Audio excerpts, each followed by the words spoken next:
마태복음 11장 28절로 30절을 읽습니다. 수고하고 무거운 짐진 자들아 다 내게로 오라. 내가 너희를 쉬게 하리라. 나는 마음이 온유하고 겸손하니 나의 멍에를 메고 내게 배우라. 그러면 너의 마음이 쉼을 얻으리니 이는 내 멍에는 쉽고 내 짐은 가벼움이니라 하시니라. 아멘. 예수님 안에 있는 진정한 평안과 쉼에 대해서 함께 말씀을 나눕니다. 옛날에 비하면 생활은 참 풍요로워졌습니다. 문화가 발달하면서 살기가 좋아졌어요. 시대가 더 좋아졌는데 살아가는 것은 점점 더 어렵고 힘들어졌습니다. 고민은 더 많아졌고 감당해야 할 짐은 무거워졌어요. 겉에서 보면 저분은 아무 일 없을 것 같은데 조금 깊이 들여다보면 무거운 짐을 지고 지치고 힘든 가운데 살아가고 있습니다. 인생은 고난을 위해서 났다고 했지만 고난이 없이 힘들고 지친 사람 없이 살아갔으면 얼마나 좋아요. 근데 그렇지 않은 것이 바로 우리의 인생의 삶입니다. 신학자 베이컨은 수고하고 무거운 짐진 자들에 대해서 이렇게 말합니다. 첫째는 육체적으로 병든 사람들이라는 거예요. 그리고 두 번째는 죄에 깊이 빠져 있는 사람들. 세 번째는 삶의 문제로 마음에 근심 걱정이 있는 사람들. 네 번째는 삶의 현장에서 가족 부양 때문에 힘겨워하는 사람들. 다섯 번째는 형식적인 종교 생활로 신앙 생활에 지친 교인들. 여섯 번째는 쾌락과 향락에 물들여 있는 사람들. 이 여섯 가지에 우리가 해당되지 않는 것이 없을 겁니다. 또 알베르 까메라는 사람은 네 가지 인생의 짐을 또 말하고 있어요. 첫째는 경제적인 짐입니다. 실곤, 실직, 빈곤, 굶주림, 헐벗음, 경제적인 짐을 다 지고 있다는 거예요. 그리고 정신적인 짐이 있습니다. 불안과 초조, 고독, 절망. 그리고 삶 자체에서 일어나는 짐이 있다는 거예요. 상처, 고난, 외로움, 질병, 죽음이 있다는 겁니다. 그리고 종교적 짐이 있다는 거예요. 율법적 행위, 강요라고 한 겁니다.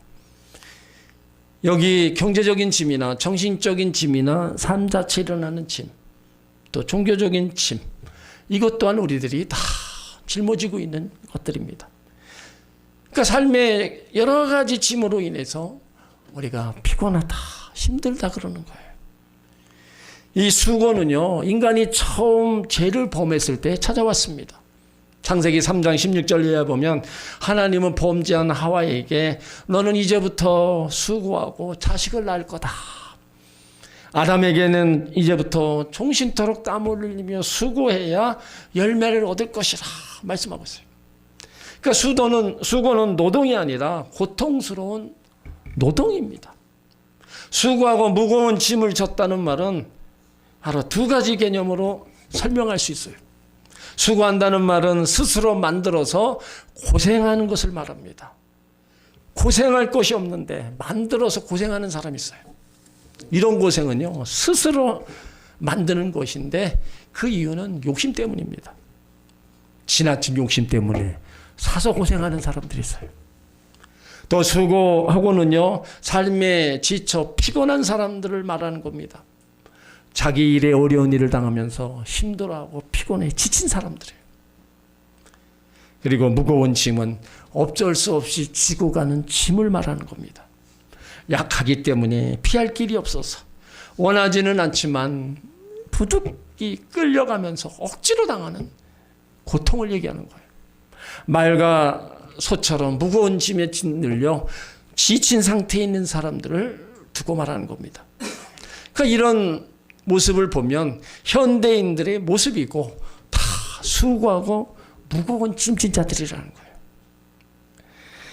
그래서 때로는 그 짐이 너무 무거워서 감당할 수가 없어서 극단적인 선택을 하는 사람들도 있어요. 여러분, 세상에 짐 없는 사람 없어요? 다 한 짐, 두 짐 지고 살아요. 부모는 부모대로 짐이 있고 자식은 자식대로, 남편은 남편대로, 아내는 아내대로 다 짐이 있어요. 그런데 문제는 누구도 대신 무거운 짐을 져줄 수 없다는 거예요. 각자에게 있는 무거운 짐을 대신 해결해 줄 사람도 져줄 사람도 없다는 겁니다. 그러니까 우리의 모습이 수고하고 무거운 짐이라는 인생, 그게 바로 우리의 모습입니다. 그런데 감사하게도 예수님은요, 나의 짐을 지고 있는 그 모습을 보시고 내게로 오라 부르시고 계세요. 무거운 짐을 지고 가는 나를 향해서, 우리를 향해서, 모든 사람을 향해서 부르고 계시는 거예요. 왜 불러요? 세상은 진짜 쉼을 주지 못하기 때문입니다.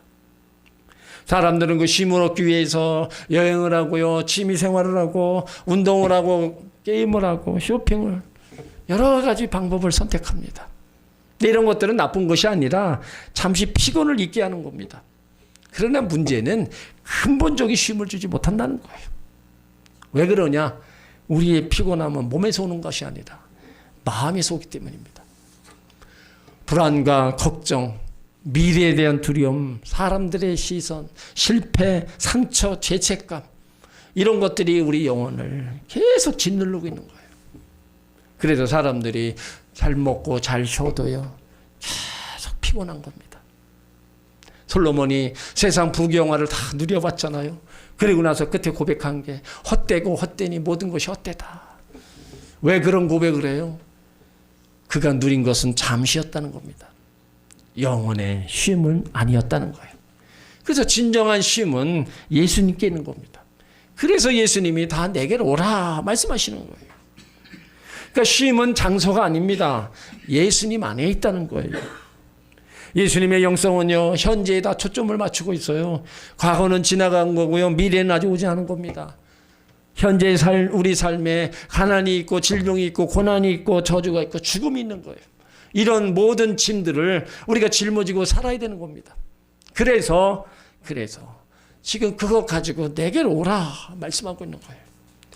여러분들이 짊어지고 있는 짐 다 주님께 다 내려놓으시기를 바랍니다. 오늘 참된 쉼과 평안을 얻으려면 우리가 먼저 해야 될 게 이제 죄 문제를 해결받아야 됩니다. 여러분, 죄 문제가 있으면요, 우리 안에 참된 쉼과 평안이 없습니다. 죄 문제가 해결되어야 참된 쉼과 평안이 있는 거예요. 그럼 우리 죄 문제를 어떻게 해결받아요? 예수님 앞에 나오는 길밖에 없어요.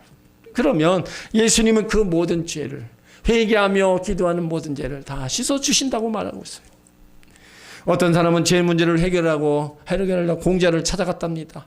공자가 하는 말, 회고워천이면 무소토하야라.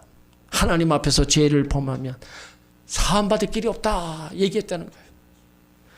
석가모니에게 갔더니 천생의 죄를 지었으면 이생에서 그 죄의 업벌을 받을 것이고, 이생에서 죄를 지었으면 내생에 그 업벌을 받아야 된다.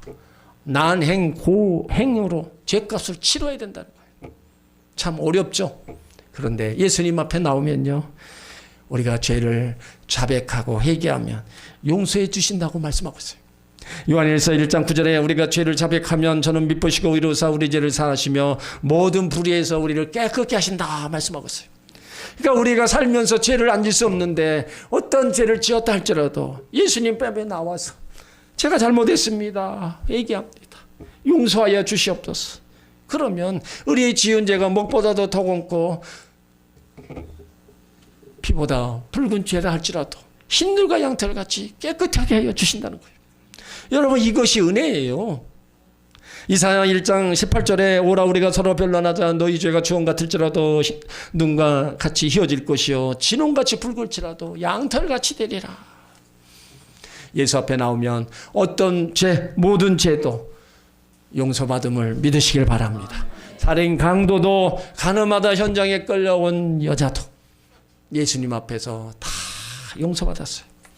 그러므로 우리도 예수님 앞에 나와서 죄 용서함을 받으면 거기에 쉼과 평안이 임하는 거예요. 그것이 진정으로 우리가 누리는 쉼이고 평강인 것을 믿으시길 바랍니다. 또 우리가 쉼과 평안을 얻으려면요, 우리 안에 영적 목마름을 채워야 돼요. 여러분, 우리 안에는요, 하나님으로 채워야 되는 영적 공간이 있습니다. 그 영적 공간이 채워지지 않으면요, 우리 인생의 목마름은요 계속되는 겁니다. 여러분 바닷물을 마셔보세요. 계속 목마름으로 바닷물을 마실수록 목마른 거예요. 그래서 예수님은 그 영적 목마름을 채워주시려고 내게로 오라는 거예요. 내가 주는 물을 먹으면 너희는 다시는 목마르지 않는다는 거예요. 요한일서 4장 14절에 내가 주는 물을 먹는 자는 영원히 목마르지 아니하리니 나의 주는 물은 그 속에서 영생하도록 솟아나는 샘물이 되리라. 이사야 55장 1절로 3절에 목마른 자들도 오라, 돈 없는 자들도 오라, 너희는 와서 사 먹되 돈 없이 값 없이 와서 젖을 사라.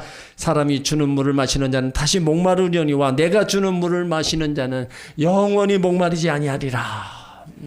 그러니까 예수님은 영적 목마름을 채워주시려고 내게로 오라. 그 갈급함이 해결된다면요, 우리는 인간의 갈급함, 살아가면서 부족한 거, 이런 거 다 우리는 감당할 수 있습니다. 가난해도 감사할 수 있고요, 몸이 아파도요 소망을 잃지 않을 수 있습니다. 형편은 여전히 어려울지라도 마음에는 평안이 있고 세상이 줄 수 없는 기쁨이 있는 겁니다. 예수님으로 인한 참 만족과 감사의 삶을 살아가게 되는 겁니다. 그것이 바로 하나님이 채우시는 영적 공간에 그 목마름, 그 갈급함을 채워줬을 때 우리가 누리는 거예요. 그러므로 여러분 모두가 다 예수님으로 인해서 그 영적 목마름이 채워지시고 거기에서 참됨, 쉼과 평안을 얻으시기를 예수 이름으로 축원합니다. 또 우리 가운데 진정한 쉼을 주시고 평안을 얻기 위해서는요, 우리에게 치유와 회복을 이 하나님이 주셔야 되는 겁니다. 여러분 몸이 아프고 마음이 상처가 있으면 진짜 평안 얻기가 힘듭니다. 질병의 짐이라는 건요 정말로 무거운 거예요. 그 육체의 고통은요 마음을 지치게까지 하고 때로는 믿음마저 흔들리게 하는 거예요. 몸이 너무 아파 보세요. 교회 올 수 있습니까? 교회도 못 와요. 몸이 아프면 나도 괴롭지만 내 옆에 있는 사람도 다 괴로운 거예요. 그러니까 우리는 이 질병, 이 아픔을 우린 주님께 나와서 해결받아야 되는 거예요. 이것이 치료되고 회복되고 나아져야 정말로 우리 안에 참 평안함과 쉼이 주어지는 겁니다. 누가복음 5장 17절에 병을 고치는 주의 능력이 예수님께 있더라 말씀하고 있어요. 그 예수님 지금도 우리와 같이 계십니다. 변함없이 우리의 치유자가 되십니다. 육체의 질병뿐만 아니라 상한 마음과 깨어진 관계, 낙심한 영혼까지 만져주시고 회복시켜 주십니다. 그러니까 우리가 해야 될 일은 예수님께 나와서 병 낫기 위해 서로 기도해야 되는 거예요. 야고보서 5장 13절에 너희 중에 고난당하는 자가 있느냐? 저는 기도하라 그랬어요. 병든 자가 있느냐? 저희 교회 장로들을 청해서 함께 기도하라 그랬어요.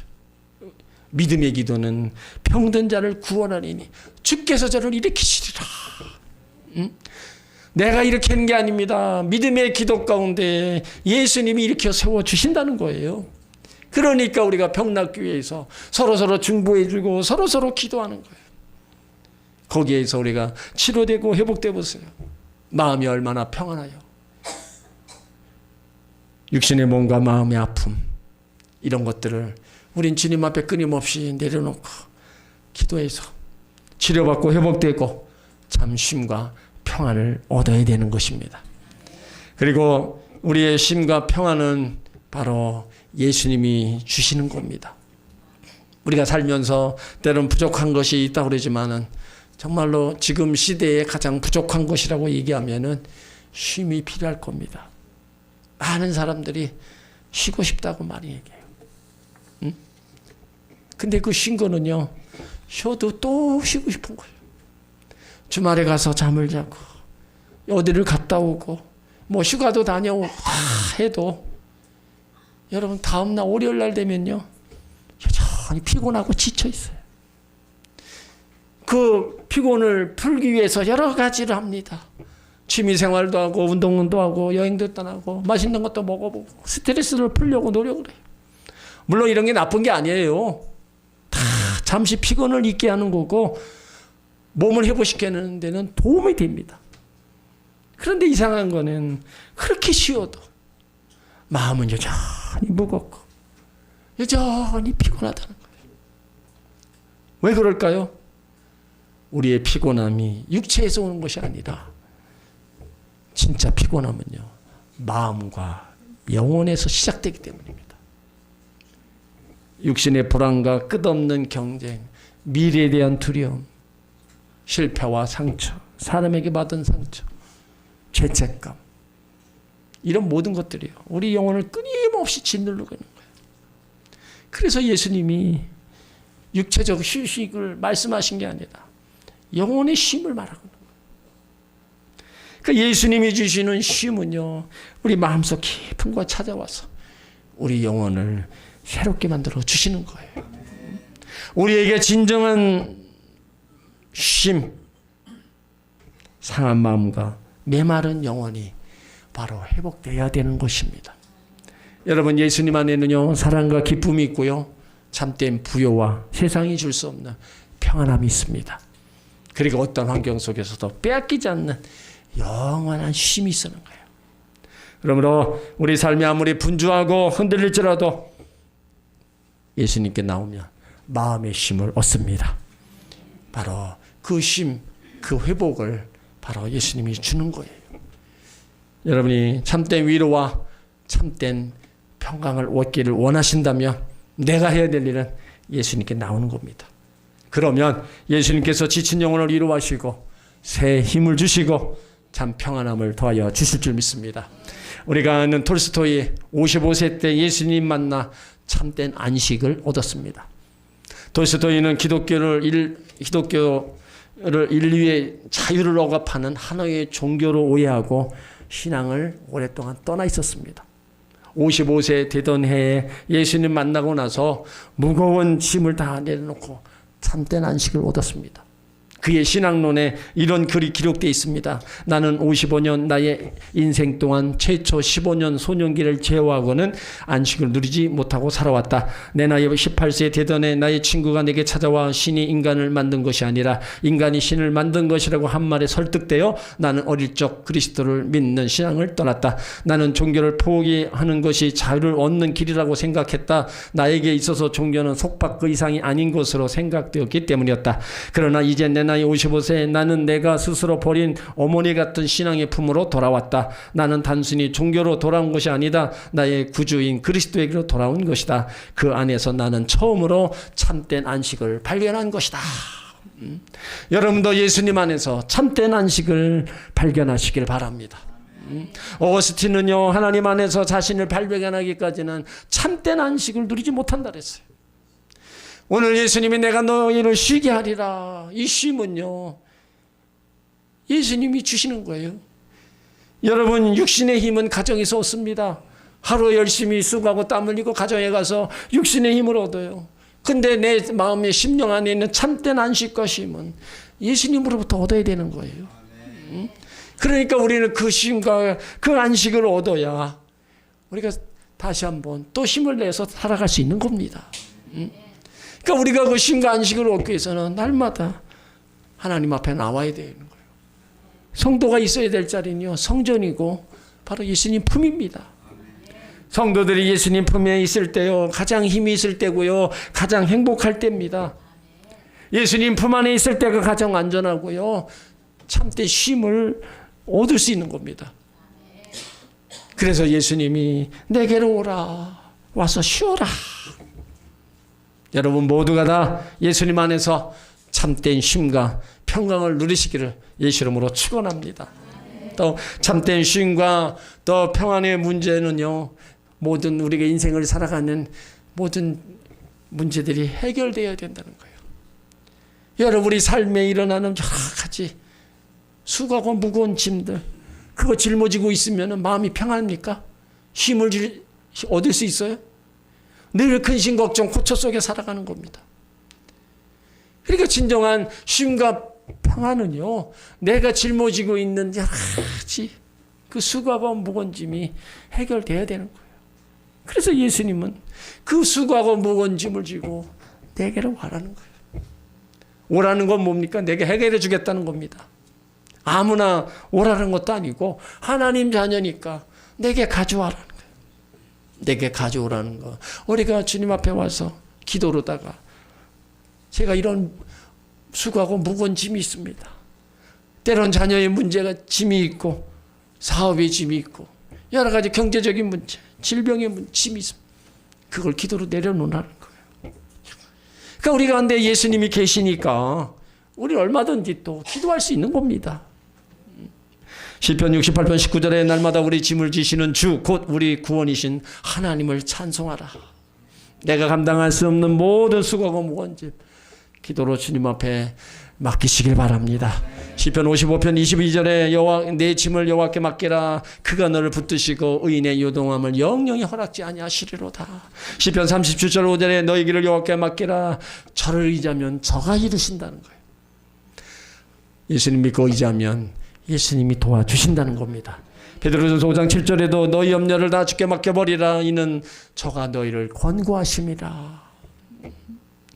여러분 믿음이 없으면요 염려가 믿음이 있으면 염려가 없고 염려가 있으면 믿음이 없는 겁니다. 그러니까 믿음이 있으면 염려 근심 걱정을 주님 앞에 기도로 맡긴다는 거예요.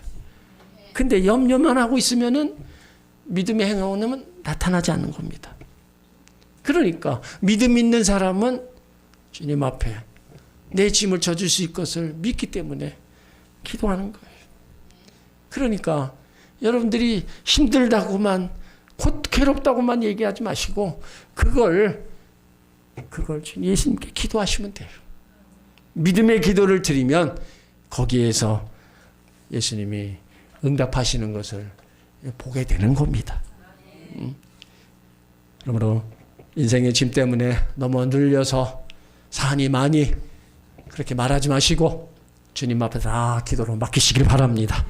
그러면 주님이 치료하심과 해결해 주신 그 역사를 보게 될 줄 믿습니다.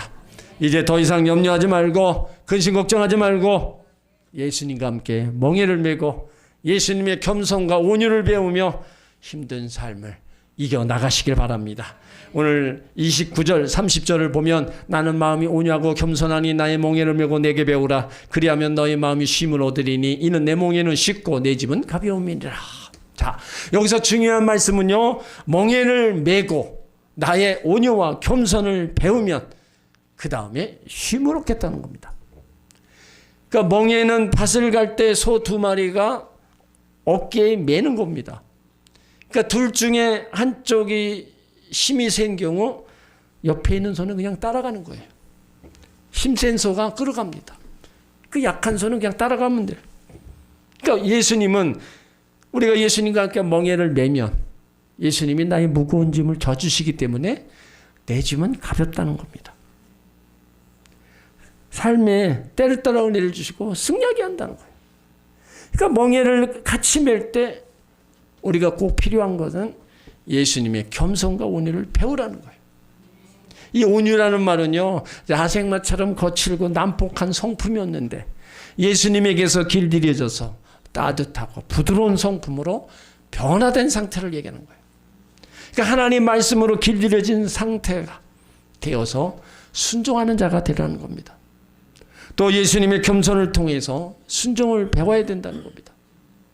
예수님은 하늘 보좌 다 버리시고 이 땅에 오셔서 십자가를 지고 죽기까지 순종하셨어요. 그러니까 예수님의 겸손과 온유로 온 세상이 변화시킨 겁니다. 그러니까 겸손은 나보다 남을 좋게 여기고 높이는 거예요. 가정생활에서 대인관계에서 하나님 앞에서 사람 앞에서 인정받는 모습이 온유와 겸손입니다. 화를 잘 내고 고집이 세고 잘 다투고 교만한 사람은 하나님이 절대로 쓰시지 않습니다. 진짜 멍에를 맨다고 하면 온유와 겸손이 체질화되어야 된다는 거예요. 이런 말이 있어요. 성격이 성경보다 강하다. 무슨 말이냐? 교회를 오래 다녀도 성경의 가르침보다 자기 성격대로 자기 고집대로 산다는 것을 말하는 거예요.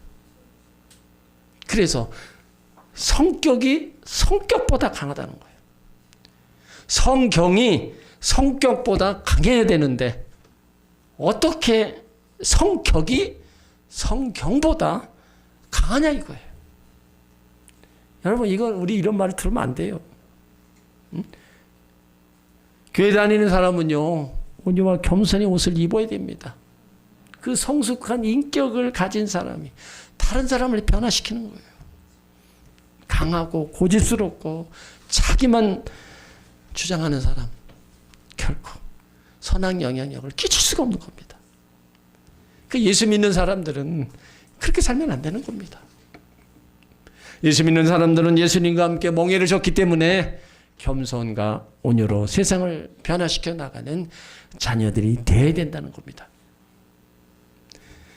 하나님은 겸손한 자를 구원하시고 그 겸손한 자의 기도를 들어주신다 그랬어요. 그리고 겸손한 자를 높이시고 겸손한 자에게 재물을 주신다 말씀하고 있습니다. 잠언 22장 4절에 겸손과 여호와의 경외함의 보응은 재물과 영광과 생명이니라. 겸손하고 하나님 잘 섬기면 거기에 주는 대가가 재물과 영광과 생명이라는 겁니다. 그러니까 우리가 예수님의 겸손과 온유를 배우고 실천해야 되는 거예요. 그러면 하나님께서 주시는 것은요, 우리 삶에 때를 따라 주시고 높이시면서 쉼과 평강을 더하여 주시는 겁니다. 그러므로 여러분 모두가 다 예수님의 겸손한 성품을 닮아가시길 바랍니다. 그래서 하나님이 약속하신 재물과 영광과 생명의 복을 풍성히 누리시기를 예수 이름으로 축원합니다. 사랑하는 성도 여러분, 예수님 안에는요 참된 쉼과 안식이 있습니다. 그래서 예수님이 수고하고 무거운 짐진 자들아 다 내게로 오라는 거예요. 내게로 오라. 그럼 내가 너희를 쉬게 해주겠다. 그 쉼은요 예수님이 주시는 쉼이고, 그 쉼을 얻으면 우리는 다시 새 힘을 얻고 모든 또 일들을 우리가 다 감당하며 나갈 수 있는 겁니다. 나에게 무거운 짐이 있다 할지라도 예수님 맡아주시고 나에게 쉼과 안식을 주시는 예수님, 그 예수님으로 인해서 우리는 새롭게 또 나갈 수 있는 거예요. 그러므로 여러분 모두가 예수님을 삶의 주인으로 모시고 수고하고 무거운 짐을 지우면서도 예수님이 주시는 참된 쉼과 평강을 얻으시기를 주의 이름으로 축원합니다.